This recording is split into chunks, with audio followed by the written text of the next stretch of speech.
బ్రహ్మంగారి కాలజ్ఞానం ప్రకారం మీనరాశి వారి యొక్క పూర్తి జాతకం బయటపడింది. ఎన్నో జన్మల పుణ్యం ఉంటేనే ఈ వీడియో మీ కంటబడుతుంది. అంతకన్నా అదృష్టం ఉంటేనే, అంతకన్నా పుణ్యం చేసుకుంటేనే ఈ వీడియోను మీరు పూర్తిగా వినగలుగుతారు. ఎందుకంటే బ్రహ్మంగారి మాట అంటే మనకు అది వేదవాక్కుతో సమానం. బ్రహ్మంగారు ఎన్నో వేల సంవత్సరాల క్రిందటే ఎవరికి ఎలా జరుగుతుంది ఏంటి అనేది మొత్తం కూడా చెప్పారనమాట. కానీ ఆయన గారు చెప్పింది చెప్పినట్లుగా ఈ రోజు కూడా అంతే జరుగుతుంది. అంత గొప్ప వ్యక్తి, అంత గొప్ప బ్రహ్మం గారు ఒక్క మాటలో చెప్పాలంటే దైవంతో సమానం అన్నమాట. బ్రహ్మ రాసినటువంటి రాత కూడా అంటే ఎలా ఉంటుంది ఏంటి అని ఒక్కొక్కసారి ఆ బ్రహ్మకి అర్థం కాని సందర్భాలు, అంటే మనిషిని తయారు చేసేటప్పుడు ఎన్నోసార్లు బ్రహ్మ పొరపాట్లు పడ్డాడంట. రాత విషయంలో కానీ, మనిషిని తయారు చేసేటటువంటి విషయంలో కానీ బ్రహ్మదేవుడు. కానీ బ్రహ్మం గారు మాత్రం ఎలాగైతే చెప్పారో కేవలం తూచా తప్పకుండా అదే జరుగుతుందనమాట. అంత గొప్ప బ్రహ్మం గారు మీ మీనరాశి గురించి అసలు ఏం చెప్పారు ఏంటి అనేది ఈ వీడియోని మీరు చివరి వరకు వినండి. ఎందుకంటే నిజంగా ఆయన చెప్పింది వింటే మీరు ఆశ్చర్యపోతారనమాట. ఎక్కడా కూడా బ్రహ్మం గారి మాటల్లో పొరపాటు అనేది ఉండదు. కాబట్టి అసలు మీకేం జరిగింది, మీనరాశి వారికి జరిగింది ఏంటి, జరగబోయేది ఏంటి, జరుగుతున్నది ఏంటి, మీరు తీసుకోవలసినటువంటి నిర్ణయాలేంటి, మీరు తీసుకోకూడని నిర్ణయాలేంటి, ఎవరిని దూరంగా పెట్టాలి, ఎవరిని నమ్మాలి, ఎవరిని నమ్మకూడదు, ఇలా ప్రతిదీ కూడా ఈ వీడియోలో మీకు అంతా కూడా క్లుప్తంగా అర్థమవుతుంది. కాబట్టి మొత్తం చూడండి. అలాగే వీడియోకి ఒక చిన్న లైక్ ఇచ్చి సపోర్ట్ చేయండి. మీరు లైక్ చేయటం వలన వీడియో మరికొంతమంది మీనరాశి వ్యక్తులకు చేరే అవకాశం కూడా ఉంటుందన్నమాట. ఈ మీనరాశి వారిది రాశి చక్రంలో 12వ రాశి, అంటే చివరి రాశి అనమాట. కానీ వీరి రాశికి అధిపతి వచ్చేటప్పటికి గురుడు. అంటే రాశి చక్రంలో 12వ రాశి అయినప్పటికీ అంటే గురువు మాత్రం గురుడు, అంటే ఈ రాశి వారికి గురు బలం అనేది పుష్కలంగా ఉంటుందన్నమాట. కాబట్టి వీరు చాలా చాలా అదృష్టవంతులుగా చెప్పుకోవచ్చు. అలాగే మీనరాశి వారు వ్యక్తిగతంగా కూడా చాలా మంచివారు. అంటే మనసులో కానివ్వండి, కలలోనైనా సరే ఎవ్వరి చెడును కూడా కోరుకోరు, ఎవ్వరి కీడును కూడా కోరుకోరనమాట.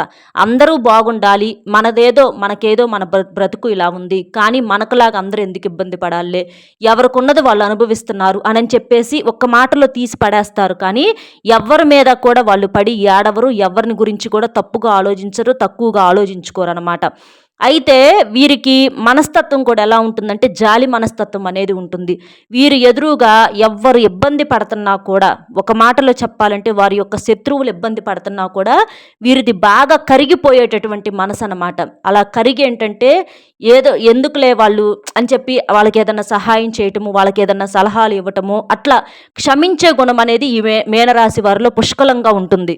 అలాగా వీరిదేంటంటే మంచి నిర్మలమైనటువంటి మనస్సు. అందులో ఈ మీనరాశి వారిది ఏంటంటే జలతత్వం కలిగినటువంటి రాశి అనమాట. అంటే జలం అంటే ఏంటి, నీరు. ఈ గురించి మరిన్ని ఆసక్తికరమైన విషయాలు తెలుసుకునే ముందు ఒక్కసారి ఇది వినండి. కొంతమంది ఏంటంటే అంటే మనలో ఎవరమైనా సరే ఒక్కొక్కసారి చెప్పుకోలేని సమస్యలతో సతమతం అయిపోతూ ఉంటాము. ఇంట్లో తరచుగా భార్యాభర్తల మధ్య గొడవలు, విడాకుల సమస్యలు, అప్పుల సమస్యలు, ఆర్థిక సమస్యలు, లేదా ఏదన్నా విదేశీ ప్రయాణాల్లో కలిసి రాకపోవటము, విద్య, ఉద్యోగం, వ్యాపారం, సంతానం లేకపోవటము, పెళ్లి కుదరకపోవటము, ఇంట్లో అత్తాకోడల మధ్య మనస్పర్ధలు, ఇలా మీకు ఎలాంటి సమస్యలు ఉన్నా సరే అలంపూర్ జోగులాంబదేవి జ్యోతిష్యాలయం గురూజీ సీతారామరాజు గారు, గురువు గారి ఫోన్ నెంబర్ 9948253372. ఈ నెంబర్కి కనుక మీరు కాల్ చేసినట్లయితే మీకు ఫోన్లోనే సమస్యకు పరిష్కారం అనేది గురువు గారి ద్వారాగా దొరుకుతుందండి. ఎందుకంటే మేము కూడా వ్యక్తిగతంగా కొన్ని రకాలైనటువంటి సమస్యలు గురువు గారిని అడగటము, గురువు గారు చెప్పినట్లుగా చేయటం వలన ఆ సమస్యల నుంచి చాలా తేలికగా పరిష్కారం అనేది పొందగలిగాము. కాబట్టి అంటే మీరు దూరంగా ఉన్నా పర్వాలేదు, మీకు ఫోన్లోనే సమస్యకు పరిష్కారం అనేది దొరుకుతుంది. కాబట్టి ఈ నెంబర్కి కనుక మీరు కాల్ చేసినట్లయితే ఎలాంటి సమస్య నుంచైనా తేలికగా బయటపడవచ్చు. ఇక ఈ మీనరాశి వారిది ఏంటంటే జలతత్వం కలిగినటువంటి రాశి అనమాట. అంటే నీరు, అంటే జలం అంటే ఏంటి, నీరు. మనకి చేపలు అంటే మీనరాశికి గుర్తుగా మనకి ఇక్కడ చేపలు చెప్పటం అనేది చూపించడం జరిగింది. నీళ్ళల్లో చేపలు ఎప్పుడూ కూడా ఉంటాయి అన్నమాట. చేపలని బయటికి తీస్తే ఎలాగ గిలగిలా అయితే కొట్టుకుంటూ ఉంటాయో అలాగే వీరు కూడా ఎప్పుడు ఏంటంటే అంటే మంచితనంతో, మానవత్వంతో ఇలా ఎక్కువగా నీటిని కూడా ఇష్టపడుతూ ఉంటారనమాట. అంటే వారి మనసు ఎలా ఉంటుందంటే అంటే నీరు ఎంత పవిత్రంగా, స్వచ్ఛంగా ఉంటుందో, అలాగే వారి మనసు కూడా అంత స్వచ్ఛంగా ఉంటుందన్నమాట. అలాగే వీరు నీటిని కూడా ఎక్కువగా ఇష్టపడుతూ ఉంటారు. ఎక్కువగా నీళ్ళల్లో తిరుగుతూ ఉంటారనమాట. మీరు గమనించినట్లయితే తరచుగా నీళ్ళల్లో ఎక్కువగా తిరుగుతూ ఉంటారు పదే పదే. అంటే మొక్కలకు నీళ్లు పోయటం అవ్వచ్చు, చెట్లకు నీళ్లు పోయటం అవ్వచ్చు, మొక్కలను పెంచటం అవ్వచ్చు. ఇట్లా ప్రతిసారి కూడా నీటిలో ఎక్కువగా తిరుగుతూ ఉంటారు. అంటే ఎక్కువగా శుభ్రాన్ని కలిగి ఉంటారనమాట. ప్రతిదీ వీరికి ఏంటంటే శుభ్రంగా ఉండాలి. ఆ శుభ్రంగా ఉండటం కోసం ప్రతిదీ కూడా చక్కగా అన్నిటినీ నీటితో కడుక్కోవటం, క్లీన్ చేసుకోవటము, ఇట్లా ఎక్కువగా నీటితో సంబంధించిన పనులు ఎక్కువగా చేస్తూ ఉంటారు. కావాలంటే మీరు గమనించుకోండి ఒకసారి. అయితే ఇక ఈ మీనరాశి వారి విషయంలో నీరుకిలాగా, అంటే నీరు మనకేంటి ధనాన్ని సేకరిస్తూ ఉంటాయన్నమాట. నీరు మనకు పంచభూతాల్లో ఒకటి. నీరు ఎంతో శక్తివంతమైనవన్నమాట. అలాగే అంత శక్తివంతమైనటువంటి నీటికిలాగా ఈ రాశి వారి యొక్క జాతక ప్రకారం కూడా చేతిలో ఎప్పుడు కూడా డబ్బు అనేది ఉంటుంది. మనకు చేపలు ఏంటంటే ధనానికి సంకేతం. చేపలు లక్ష్మీదేవి రూపాలుగా చెప్పుకుంటూ ఉంటారనమాట. చేపలు మనకు జలచర జీవులు. చేపలు ఎంతో శక్తివంతమైనవండి. చేపలు మనకు కలలోకి వచ్చిన మనకి ఇట్లా చేపలకు సంబంధించి కొంతమంది చూడండి ఇంట్లో ధనాకర్షణ కోసం కూడా చేపలను పెంచుకుంటూ ఉంటారనమాట. చేపల్ని ఇంట్లో పెంచుకున్న చేపలతో అంటే మనకు కలలోకి వచ్చిన ఇట్లా ఏంటంటే మనకు చాలా మంచి జరుగుతుంది, మనకు ధనపరంగా బాగా కలిసి రాబోతుందని చెప్పేసి అర్థం అనమాట. అలాగా వీరేంటంటే ఎప్పుడూ కూడా వీరికి చేతిలో ఎప్పుడు కూడా డబ్బు అనేది ఉంటూనే ఉంటుందన్నమాట. వీరిలో కొంతమంది కోటేశ్వరులు ఉండవచ్చు, కొంతమంది లేనివారు కూడా ఉండవచ్చు. కానీ వీరి దగ్గర మాత్రం ధనం అయితే మాత్రం ఎంతో కొంత ఉంటూనే ఉంటుంది. అంటే వీరు ప్రత్యేకంగా సేవింగ్స్ అంటే పొదుపు చేసుకోకపోయినా సరే వీరి అవసరాలు మాత్రం ఎప్పటికప్పుడు తేలికగా తీరిపోతూ ఉంటాయి. అది వీరి రాశికి ఉన్న అదృష్టం. ఇప్పుడు ఎవరైనా ధనం సంపాదించుకునేది ఎందుకు? వాళ్ళ యొక్క అవసరాలు తీర్చుకోవటం కోసం, ఎవరి దగ్గరకు వెళ్ళి దేనికి ఇబ్బంది అనేది రాకుండా ఉండటం కోసము. అలాగా ఈ మీనరాశి వారికి ఏంటంటే ఎప్పుడూ కూడా చిన్న వయసు దగ్గర నుంచి చేతిలో డబ్బులు వీళ్ళకి వెనకమాల స్థిరాస్తులు కూడా ఉండకపోవచ్చండి. కొంతమంది స్థిరాస్తులు ఉన్నవాళ్ళు ఉంటారు, కొంతమంది లేని వాళ్ళు ఉంటారు. లేని వాళ్ళకైనా సరే ఏదో ఒక రూపంలో ఆ దైవం ఏంటంటే వీరికి ఏదన్నా అవసరం ఉంటే ఆ అవసరం అనేది గట్టెక్కిచ్చిద్ది అనమాట. అది వీరి యొక్క అదృష్టంగా చెప్పుకోవచ్చు అనమాట. కాబట్టి ఈ మీన రాశి వారు అదృష్టం కలిగినటువంటి వ్యక్తుల్లో వీరిని ఒకరిగా చెప్పుకోవచ్చు. వీరి చేత్తో ఎవరన్నా ఏదన్నా ఒక పని మొదలుపెట్టినా కూడా వారికి కూడా బాగా కలిసి వచ్చిద్ది. అట్లా కలుసుబాటు వ్యక్తులుగా కూడా చెప్పుకోవచ్చు. అయితే వీరికి కలుసుబాటుగా ఉంటుందా అంటే వీరికి అంత కలుసుబాటుగా ఉండదు. వీరి చెయ్యి నలుగురికి కలిసి వచ్చిద్ది, కానీ వీరి చేత్తో వీరికి ఏంటంటే అంత కలుసుబాటు అనేది ఉండదన్నమాట. అలాగే వీరికి కష్టాలు కూడా చాలా ఎక్కువగా ఉంటాయి. వీరికి అంటే చిన్నప్పుడు బాల్య జీవితం ఏదన్నా కాస్తో కూస్తో సంతోషాన్ని ఇచ్చినా తెలిసి తెలియని వయసులో పెద్దయినాక వైవాహిక జీవితంలో మాత్రం చాలా రకాలైనటువంటి కష్టాలు ఉంటాయన్నమాట. కష్టాలతో, ఆర్థిక సమస్యలతో, అప్పుల సమస్యలతో, ఇంకా ఇంకో మాట చెప్పాలి అంటే ఉన్నవి కూడా అమ్ముకుంటారు, ఉన్నవి కూడా పోగొట్టుకుంటారని చెప్పుకోవచ్చు అనమాట. భాగస్వామితో ఎన్నో రకాలైనటువంటి నరకయాతన అనుభవిస్తూ ఉంటారనమాట ఈ మీనరాశి వ్యక్తులు. వైవాహిక జీవితంలో ఈ మీనరాశి వ్యక్తులకి కొంతమందికి ఏదన్నా కాస్తో కూస్తో సంతోషం ఉంటుందేమో, కానీ ఎక్కువ శాతం మందిని గమనించినట్లయితే వైవాహిక జీవితం అనేది వీరికి అంత బాగుంటుంది అని చెప్పలేమన్నమాట. కష్టాలు అనేవి ఎక్కువగా ఉంటాయి. భాగస్వాములు అంటే భార్యాభర్తలకు ఎప్పుడు తరచుగా గొడవలు జరుగుతూ ఉండటము, ఎప్పుడూ కూడా మనశ్శాంతి అనేది లేకుండా ఉండటము, ఇంట్లో భాగస్వామి అంటే భర్త చెప్పిన మాట వినకుండా ఉండటము, ఇట్లా ఎప్పుడూ కూడా వైవాహిక జీవితంలో కలహాలు, గొడవలు అనేవి ఎక్కువగా ఉంటాయి. తెగిపోయేదాకా వెళ్ళిపోతుంది వీళ్ళ బంధం. కొంతమంది అయితే విడిపోయిన వాళ్ళు కూడా ఉంటారన్నమాట.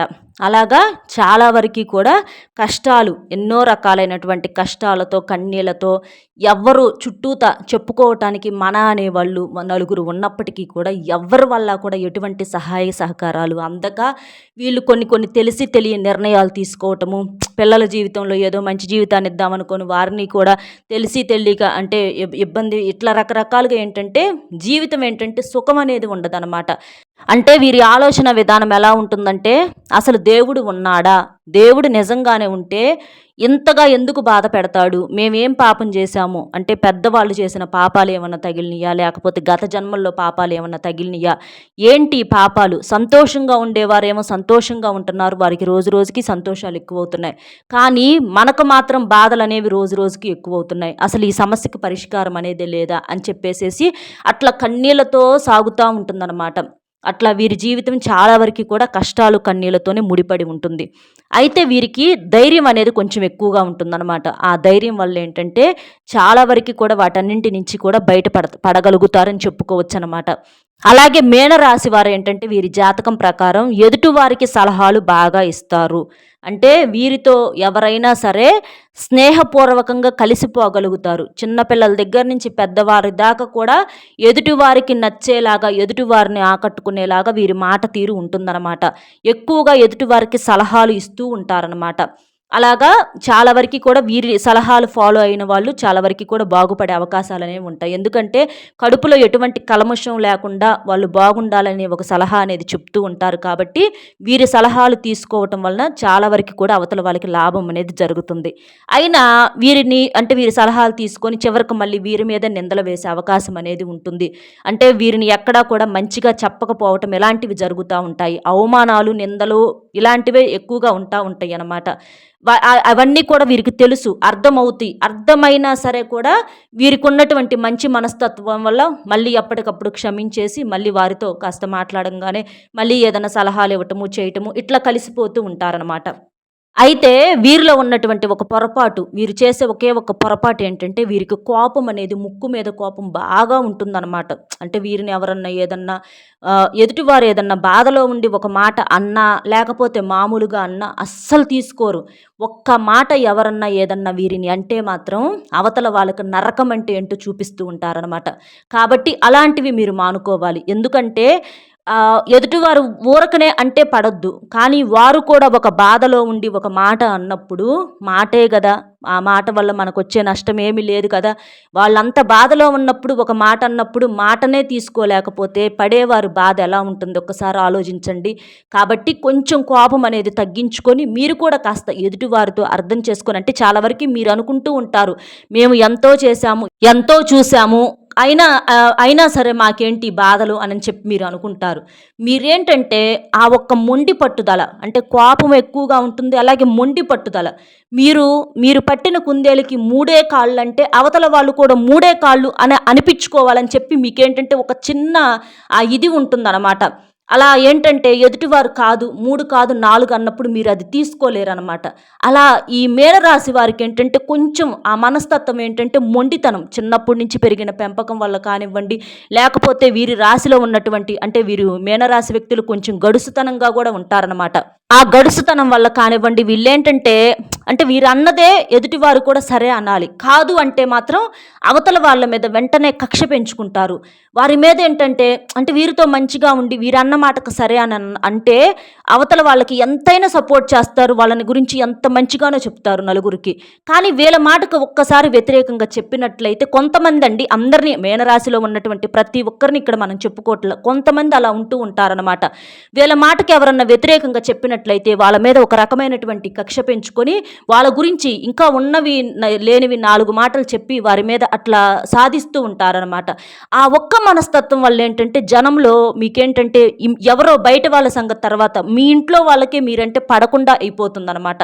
అంటే మీరు గమనించుకున్నట్లయితే మీనరాశి వ్యక్తులు మీ ఇంట్లో మీ బిడ్డలు అవ్వచ్చు, లేదా మీకు ఉన్నటువంటి సంతానము, మీ రక్త సంబంధికుల్లో మీరు ఎవరినైనా గమనించుకున్నట్లయితే మీరు ఒక్కసారి ఆలోచించుకోండి, మీకు చాలా వరకు కూడా వ్యతిరేకంగా మాట్లాడుతూ ఉంటారు. మీరేదన్నా ఒకటి అరా మీ ముందలేదన్నా మీకు అనుకూలంగా మాట్లాడినా మీరు వెనక్కి తిరిగిన కాడి నుంచి కూడా మీరు రక్త సంబంధికులే, బయట వాళ్ళ సంగతి తర్వాత, రక్త సంబంధికులే మీకేంటంటే వ్యతిరేకంగా మాట్లాడుతూ ఉంటారు. మీరు బాగా గమనించుకోండి. ఒక్క మాటలో చెప్పాలంటే మీ పిల్లలకు కూడా మీ మీద ఏంటంటే ఒక రకమైనటువంటి అంటే ఇంత చాదస్తమా ఏంటి, ఇలా మాట్లాడుతున్నారు ఏంటి అని చెప్పి మీ పిల్లలు కూడా మీకు ఏంటంటే సపోర్ట్గా ఉండరు కొన్ని సందర్భాలలో. కాబట్టి ఇక్కడ మీరు చేయాల్సింది ఏంటంటే, ఎంతసేపటికి మనం చెప్పింది ఎదుటి వాళ్ళు వింటమే కాదు, ఎదుటి వాళ్ళు చెప్పింది కూడా మనం వింటూ ఉంటుంటే మనం చెప్పింది కూడా ఎదుటి వాళ్ళు వింటూ ఉంటారనమాట. కాబట్టి మీరు అన్ని విషయాల్లో పర్ఫెక్టేనండి. ప్రేమ విషయంలో, ఆప్యాయతల విషయంలో అన్నిట్లో కూడా మీకు అసలు ఎక్కడా కూడా డోకా అనేది లేదు. మీ అంత మంచి మనసు కలవాళ్ళు లేనే లేరు. కానీ ఈ చిన్న చిన్న మొండితనము, కోపము, అంటే కొంచెం నేనే మాట్లాడాలి, నేనే గెలవాలి, ఇలాంటి చిన్న చిన్న పొరపాట్ల వల్ల ఏంటంటే మీరు చులకనైపోతున్నారు. మీ యొక్క విలువ అనేది ఆటోమేటిక్గా తగ్గిపోతుంది. కాబట్టి ఇవి తగ్గించుకోండి. అలాగే ప్రేమ, మితిమించిన ప్రేమ అనేది చూపిస్తూ ఉంటారనమాట. ఆ మితిమించిన ప్రేమ వల్ల కూడా మీకు ఎదురు దెబ్బలు తినే అవకాశము, మీరు ఎవరి మీద అయితే ప్రేమ చూపిస్తున్నారో వారు కూడా ఇబ్బంది పడే అవకాశం అనేది ఉంటుంది. కాబట్టి ఏదైనా సరే కూరల్లో ఉప్పు చూడండి, సరిపాను వేసుకుంటేనే దాన్ని మనం తినగలుగుతాము. ఎక్కువైందనుకోండి పారేయాల్సి వచ్చింది. అలాగే ప్రేమలైన, అనురాగాలైన, ఆప్యాయతలైన, కోపాలైన, ద్వేషాలైన ఏవైనా సరే ఉండే హద్దుల్లో ఉంటేనే వాటికి విలువ. అవి దాటితే చులకనైపోతాం అన్నమాట. కాబట్టి ఇలాంటి చిన్న చిన్న విషయాలు కనుక మీరు సరి చేసుకోగలిగితే మీకు వంక పెట్టే అంత మాత్రపోళ్ళు ఎవ్వరూ కూడా లేరనమాట. మీకు ఇంట్లో వాళ్ళే శత్రువులు కూడా మిత్రులుగా మారే అవకాశం అనేది ఉంటుంది. కాబట్టి కొంచెం మేనరాశి వారు ఏంటంటే ఇంట్లో కూడా మనశ్శాంతి అనేది లేకుండా ఎక్కువగా ఇబ్బంది పడుతూ ఉంటున్నారు. ఇంట్లో వాళ్ళే రకానికి ఒక మాట వీరిని అంటూ ఉంటారనమాట. ఎందుకంటే వీరు అంటే అనుకున్నది చేస్తూ ఉంటారు, కొంచెం మొండిగా ఉంటారని చెప్పి అవతల వాళ్ళకి నచ్చదు. కాబట్టి మీరు ఆ మొండితనాన్ని కాస్త పక్కన పెట్టగలిగితే నిజమైనటువంటి ప్రేమ అభిమానాలు మీరు సొంతం చేసుకోగలుగుతారనమాట. ఎందుకంటే మొండితనాలు ఇలాంటివి మనమేం తీసుకువెళ్ళేది ఏమీ లేదు, నలుగురిలో ఇబ్బంది పడతాం తప్ప. కాబట్టి అది అంటే మీరు అన్నది మీరు కరెక్ట్ అవ్వచ్చు, లేదా సున్నితంగా చెప్పండి. సున్నితంగా చెబితే వారు మీ మాట వినేటటువంటి అవకాశం అనేది ఉంటుంది. వినలేదా వదిలేసేయండి, చెప్పటం వరకు మన ధర్మం, వినకపోతే వారి కర్మం అట్లా అనుకొని వదిలేసేయాలి. కానీ ఎక్కువగా ఏంటంటే ఒక విషయం గురించి సాగతీయకూడదు. పిల్లలతోనైనా సరే మీ పెద్దరికాన్ని నిలబెట్టుకోండి. పిల్లలే అని చెప్పి చనువుగా మాట్లాడితే పిల్లలు ఏంటంటే చనువును కూడా చులకనగా చూసే అభిప్రాయం అనేది ఉంటుంది. కాబట్టి పిల్లల దగ్గర ఉండాల్సింది చనువుతో పాటుగా ఒక పెద్దరికము, ఒక మంచితనము, అవతల వాళ్ళు ఏదన్నా అరుస్తున్నా కూడా సర్దేటటువంటి గుణము, ఇలాంటివి ఉండాలన్నమాట.